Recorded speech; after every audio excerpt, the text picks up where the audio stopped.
Welcome students, you are watching your own channel AS classes. आप देख रहे हैं आपका अपना चैनल एएस क्लासेस और मैं अशोक शर्मा फिर हाजिर हूँ लेकर एक और नया एजुकेशनल वीडियो आप लोगों के लिए। ये जो हमारा एजुकेशनल वीडियो है ये क्लास 12 पॉलिटिकल साइंस के स्टूडेंट्स के लिए, जिसमें हम लोग डिस्कस कर रहे हैं उनकी ही बुक पॉलिटिकल साइंस का चैप्टर नंबर 6 इंटरनेशनल ऑर्गेनाइजेशन। और आज हम इस वीडियो में डिस्कस करेंगे कुछ इंपॉर्टेंट इंटरनेशनल ऑर्गेनाइजेशन के बारे में जो कि हमारे बोर्ड एग्जाम्स में हमसे कई बार पूछी गई है। तो आज इस वीडियो में जो हम डिस्कस करेंगे उनमें से पहली दो जो ऑर्गेनाइजेशन है वो है WTO and the second one is IAEA।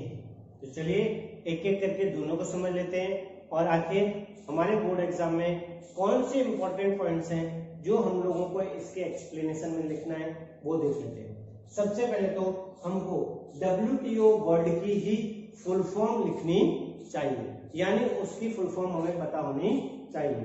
तो हम अच्छी तरह जानते हैं, सब से बहुत अच्छे तरीके से वाकिफ हैं। कई बार हमने इसके बारे में सुना है। WTO stands for world trade organisation, लेकिन इसके कुछ और इंपॉर्टेंट पॉइंट्स हैं जो हमें पता होने चाहिए, जैसे कि आखिर ये कब क्रिएट हुई। तो जो WTO ऑर्गेनाइजेशन थी ये 1995 में क्रिएट की गई, 1995 में क्रिएट की गई और इसको as a successor of GATT, जो GATT ऑर्गेनाइजेशन थी, यानी कि WTO से पहले एक ऑर्गेनाइजेशन थी जिसका नाम था GATT, उसके सक्सेसर के तौर पर यानी उसके उत्तराधिकारी के तौर पर जो वर्ल्ड WTO है उसको फॉर्म किया गया। आखिर जो GATT वर्ड है इसकी फुल फॉर्म क्या है, ये कौन सी ऑर्गेनाइजेशन है, ये भी हमें पता होना चाहिए। तो चलिए देखते हैं। सबसे पहले इन चारों वर्डों को देख लेते हैं। G stands for journal, A stands for agreement, T stands for trade and another T stands for tariffs. तो ये जो ऑर्गेनाइजेशन है इसकी फुल फॉर्म यानी GATT जो ऑर्गेनाइजेशन है इसकी फुल फॉर्म हो गई journal agreement on trade and tariffs. ये वो ऑर्गेनाइजेशन थी जो WTO से पहले वर्ल्ड ट्रेड एंड टैरिफ्स के ऊपर काम कर रही थी, लेकिन उसके बाद WTO को इसका उत्तराधिकारी बनाया गया और प्रेजेंट में जो WTO है ये ग्लोबल वर्ल्ड यानी पूरे के पूरे वर्ल्ड के लिए जो ट्रेडिंग होती है, ग्लोबल ट्रेडिंग जिसको हम कहते हैं, उसके लिए रूल एंड रेगुलेशंस फॉर्म कर सकती है। तो हम इसके अनदर पॉइंट में ये लिख सकते हैं कि it make rules for global trade.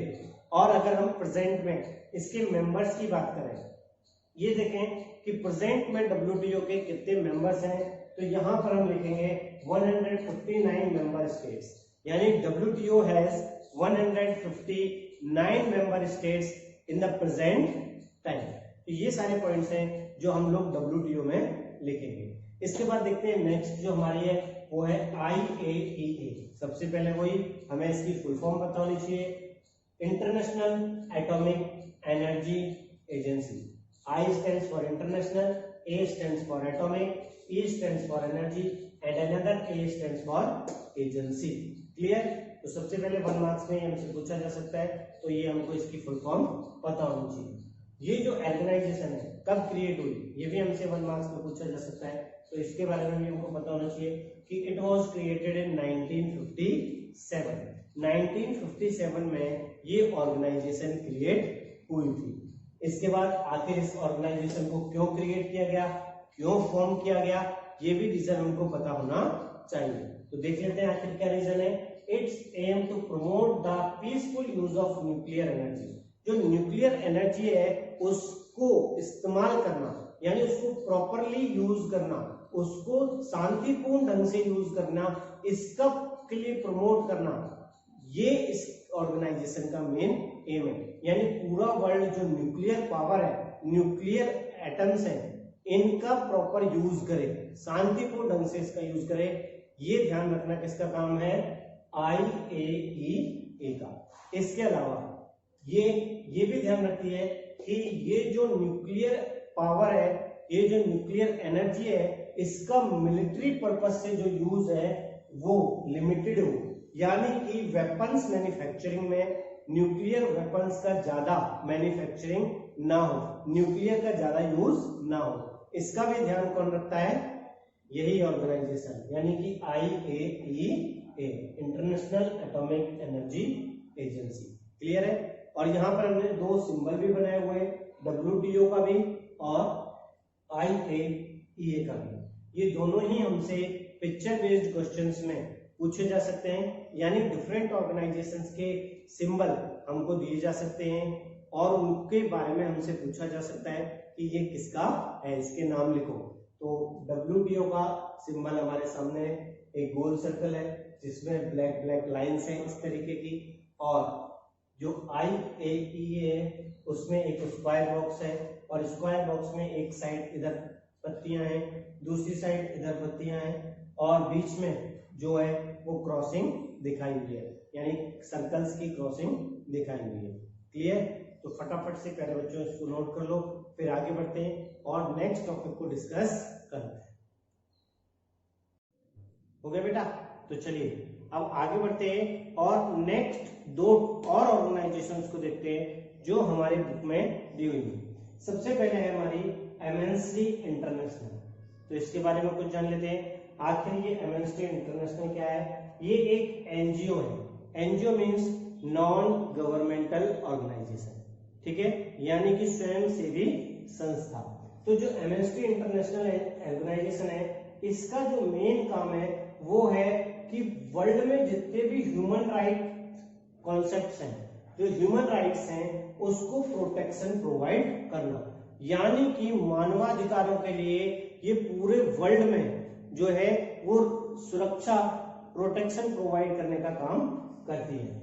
और इसके अलावा इसका जो दूसरा काम है वो ये कि जो इंटरनेशनल लेवल पर ह्यूमन राइट्स रिपोर्ट्स हैं और जितने भी ह्यूमन राइट्स से रिलेटेड एक्टिविटीज हैं, उन सभी एक्टिविटीज की रिपोर्ट प्रिपेयर करना और उसको पब्लिश करना। इसके अलावा ये उसके लिए लगातार डिफरेंट एक्टिविटीज के थ्रू काम भी करती है। इसके द्वारा तैयार की गई जो रिपोर्ट्स है, इन रिपोर्ट से ज्यादातर समय में जो गवर्नमेंट ऑर्गेनाइजेशंस हैं वो खुश नहीं है, वो इसकी रिपोर्टों को नागवार समझती है। मींस उसको लगता है कि इसके द्वारा तैयार की गई जो रिपोर्ट्स हैं, यानी गवर्नमेंट्स को लगता है कि इस एनजीओ द्वारा जो रिपोर्ट्स तैयार की गई हैं वो रिपोर्ट्स प्रॉपरली नहीं है। और इन्हीं चीजों के बीच में, इन दोनों को लेकर दोनों ही गवर्नमेंट्स के बीच में, यानी एनजीओ एमएनसी इंटरनेशनल ऑर्गेनाइजेशन और गवर्नमेंट्स के बीच में लगातार जो है वो डिस्टरबेंस देखने को मिलता है। इसके अलावा हमारी जो सेकंड ऑर्गेनाइजेशन है वो है ह्यूमन राइट ऑर्गेनाइजेशन। ये भी एक एनजीओ ही है जो कि लगातार सेम उसी ह्यूमन राइट्स के ऊपर अपना काम कर रही है, यानी वर्ल्ड वाइड लेवल पर, पूरे वर्ल्ड के लेवल पर ह्यूमन राइट्स से रिलेटेड ये भी अपने लगातार वर्क को कर रही है, यानी रिसर्चेस कर रही है, उससे रिलेटेड जो एक्टिविटीज हैं उनकी तैयारी करती है, रिपोर्ट्स बनाती है, etc। ये जो ह्यूमन राइट है ये एक यूएस की इंटरनेशनल ऑर्गेनाइजेशन है, यानी हम कह सकते हैं वर्ल्ड की सबसे बड़ी अगर ह्यूमन राइट कोई ऑर्गेनाइजेशन है तो वो है ह्यूमन राइट, जो कि किसकी है? यूएस की है।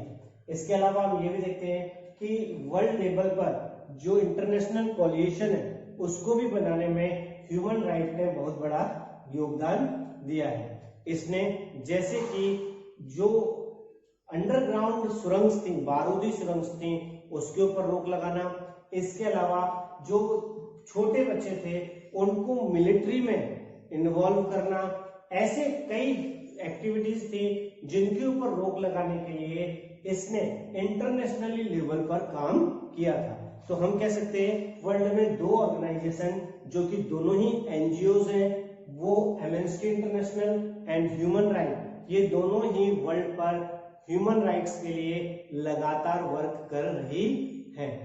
क्लियर प्यारे बच्चों? तो फटाफट से इसको भी नोट कर लीजिए। इसके बाद हम लोग कुछ की टर्म्स देखेंगे जो कि हमारे बोर्ड एग्जाम से रिलेटेड इंपॉर्टेंट है और अपनी नॉलेज से रिलेटेड भी इंपॉर्टेंट है। तो फटाफट से इसको नोट कर लीजिए। हो गया बेटा। यहाँ पर हमारा ये जो चैप्टर है इंटरनेशनल ऑर्गेनाइजेशन ये कंप्लीट हो चुका है। इसके बाद हम लोग डिस्कस करेंगे नेक्स्ट वीडियो में, यानी कि हम लोग नेक्स्ट वीडियो में लेके आएंगे पॉलिटिकल साइंस का नेक्स्ट चैप्टर जो कि हमारे सिक्योरिटी से रिलेटेड है, security in the contemporary world, यानी चैप्टर नंबर 7। तब तक के लिए प्यारे बच्चों आप देखते रहिए आपका अपना चैनल एएस क्लासेस।